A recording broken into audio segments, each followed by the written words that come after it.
Donc l'avenir de la radiologie interventionnelle, bon, on avait discuté avec Boris, tout ce qui est technique et technologique, c'est vrai que son caractère universitaire, l'avancée de ses recherches, nous a permis de vous montrer les avancées pratiques. Et j'ai voulu parler d'un élément sur lequel je suis engagée, ce sont les éléments d'évolution institutionnelle, puisque j'ai été mandatée par le syndicat de la FNMR pour pouvoir représenter les libéraux dans l'évolution des autorisations sur la radiologie interventionnelle. Nous partageons ce dossier avec bien sûr des collègues de la sphère publique, et un groupe de travail a été constitué pour essayer d'être auprès de la DGOS et du ministère et faire avancer ce dossier.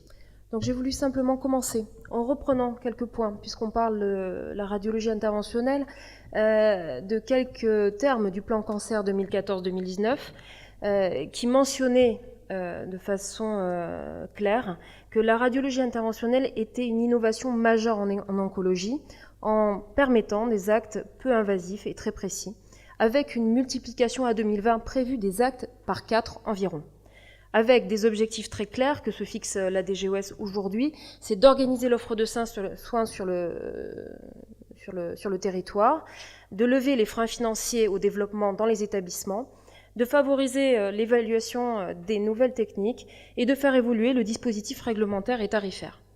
Alors, l'avenir d'un point de vue organisationnel, ce sont les régimes d'autorisation, puisque la nouvelle loi de santé, l'article 51, nous demande d'ici à 2018, début 2018, d'avoir travaillé avec elle. La DGOS nous a demandé de travailler avec elle pour pouvoir, d'ici à 2018, proposer une organisation sur le territoire. Donc c'est vrai que l'avenir va être quand même important dans notre spécialité, avec des critères d'autorisation qui vont être fixés sur lesquels nous travaillons.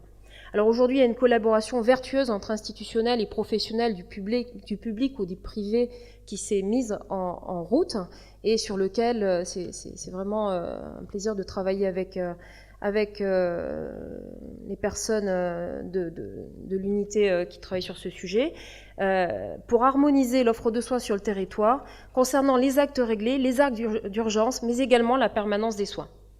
Alors, il y a des questions qui restent à discuter ensemble et sur lesquelles on a du mal à trancher. On essaie d'avancer avec la communauté pour répondre à ces questions. C'est quel est le périmètre de la radiologie interventionnelle? S'agit-il seulement des radiologues? Est-ce qu'il y a d'autres personnes impliquées là-dedans? Tous les gestes guidés par l'image sont-ils à inclure dans ces régimes d'autorisation?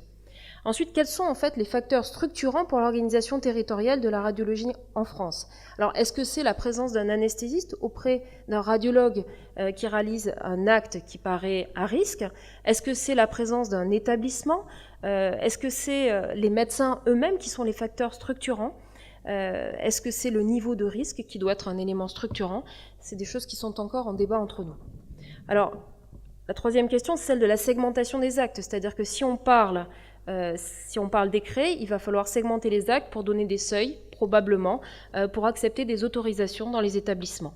Alors aujourd'hui, cette segmentation, elle est à choisir, elle est à travailler, c'est ce que nous essayons de faire.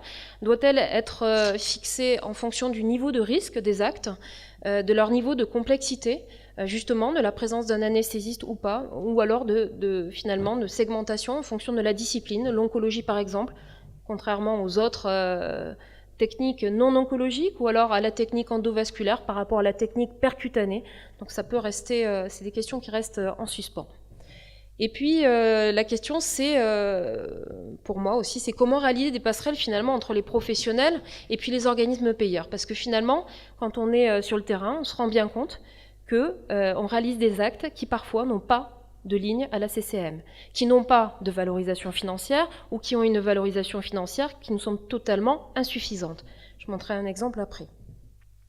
Après, il y a également la complexité finalement et le fossé entre nos pratiques professionnelles et finalement la compréhension des systèmes de financement pour nous.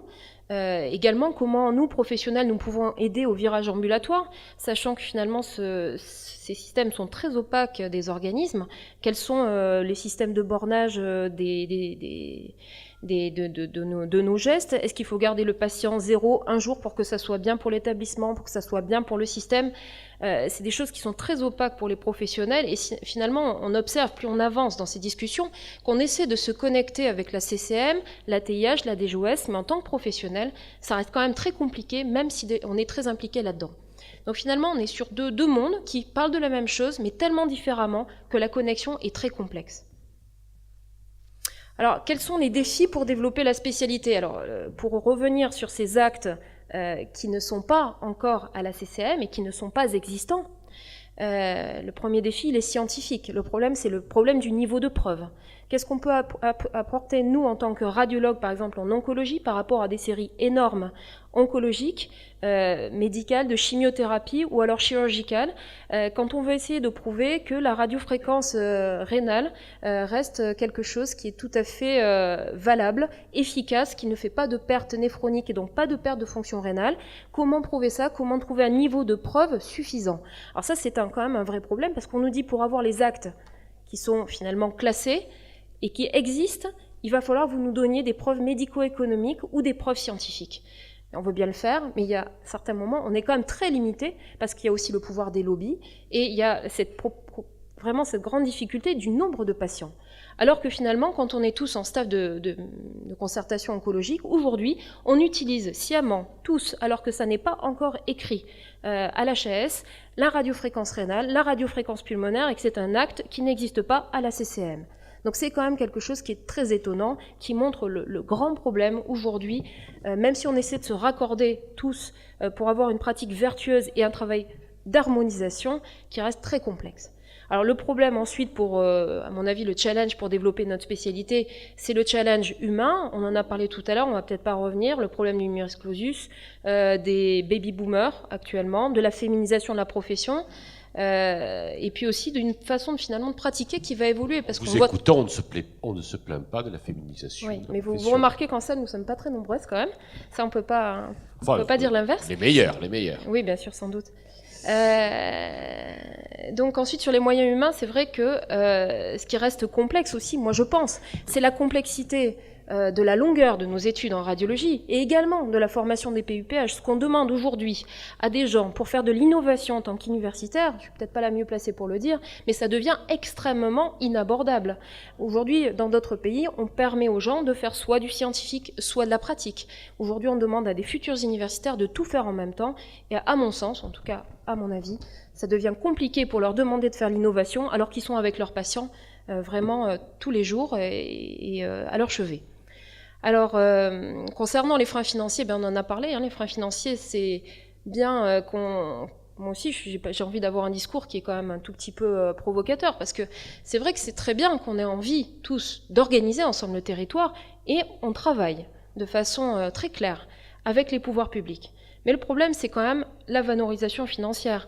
La valorisation financière, aujourd'hui, pour nous, en établissement privé, en plus, elle est encore moins importante qu'à l'hôpital public. Donc, pour prodiguer la radiologie interventionnelle sur le territoire de santé, pour essayer de remettre les gens au travail plus rapidement, avec des séjours plus courts, il faut quand même comprendre qu'on ne peut pas vivre les décotations permanentes, même sur le matériel en coupe, pour pouvoir après investir sur du matériel de qualité, qui soit sur l'imagerie en coupe ou qui soit sur de la radiologie interventionnelle. Donc les freins financiers, écoutez, on va donner un exemple très très simple, c'est celui-ci, c'est celui d'un nodule de carcinome hépatocellulaire.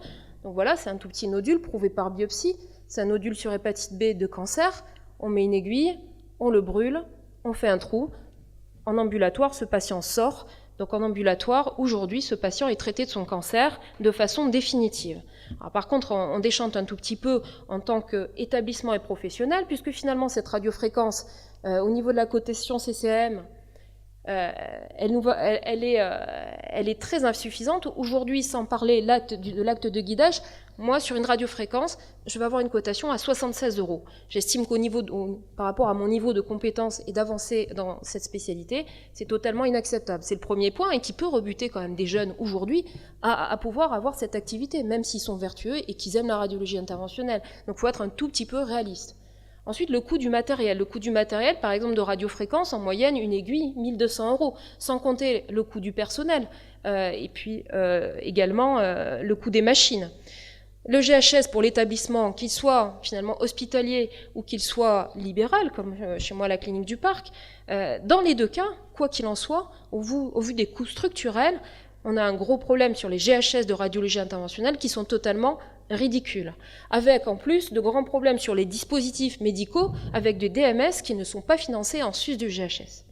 Donc je vais rapidement terminer. Donc pourtant, bien sûr, et je viens de le dire et le redire puisqu'on l'a entendu régulièrement, c'est vrai que la radiologie interventionnelle, c'est une source d'économie par substitution à des techniques chirurgicales, puisqu'on va faire du mini-invasif avec des techniques d'ablation qui vont nous permettre souvent de détruire les tumeurs, dans le cadre de l'oncologie par exemple. C'est une économie sociétale. Si on prend simplement l'infiltration qui est réalisée par tout radiologue qui est formé classiquement, ben une infiltration va permettre une reprise du travail précoce. Donc ça aussi c'est une économie. Puis il y a les emplois directs. Aujourd'hui, il y a 4800 radiologues libéraux avec 30 000 salariés en cabinet. Et ça, c'est pas négligeable. Les emplois indirects, c'est 250 entreprises, on l'a entendu tout à l'heure, sur le marché de l'imagerie, 30 entreprises innovantes. Donc aujourd'hui, on est capable d'apporter une stimulation de l'économie, mais si on ne nous donne pas les moyens, avec à nouveau 450 millions sur le dernier rapport de la Cour des comptes, l'investissement pour faire fonctionner les entreprises comme celles qui nous accueillent ce soir, en grande partie General Electric, comment va-t-on faire pour investir, pour favoriser aussi le développement de l'innovation par les firmes? Ça reste complexe. Voilà, donc alors quel avenir pour la radiologie interventionnelle? Bien sûr, c'est un modèle d'innovation et un vecteur d'économie évident.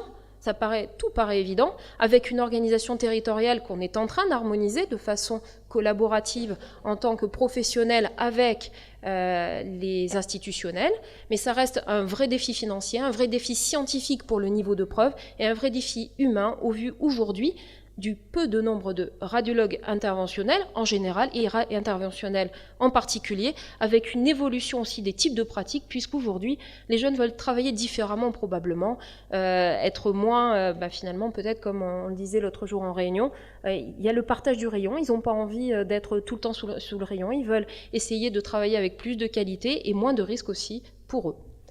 Voilà. Bravo. Bonne fin de journée.